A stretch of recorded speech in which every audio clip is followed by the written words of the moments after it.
আসসালামু আলাইকুম। আমি ডাক্তার মোহাম্মদ শামীম মিয়া, কনসালটেন্ট ফিজিওথেরাপিস্ট, বর্ডারগার্ড হাসপাতাল, পিলখানা, ঢাকা। কনসালটেন্ট ও বিভাগীয় প্রধান, ফিজিওথেরাপি অ্যান্ড রিহ্যাবিলিটেশন বিভাগ, নারী শিশু হাসপাতাল।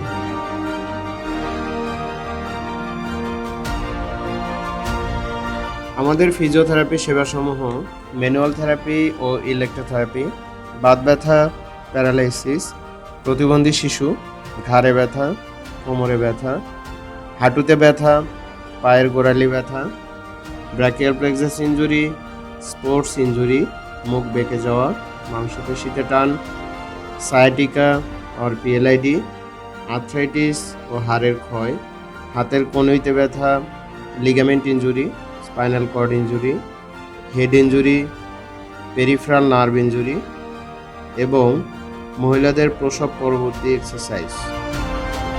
আমাদের সম্পূর্ণ শীততাপ নিয়ন্ত্রিত ফিজিওথেরাপি বিভাগে রয়েছে মহিলাদের জন্য মহিলা ফিজিওথেরাপিস্ট ও পুরুষদের জন্য রয়েছে পুরুষ ফিজিওথেরাপিস্ট। ব্যথা নিরাময়ের সর্বাধুনিক চিকিৎসা ফিজিওথেরাপি, তাই ফিজিওথেরাপি চিকিৎসা নিন, ব্যথামুক্ত জীবন করুন।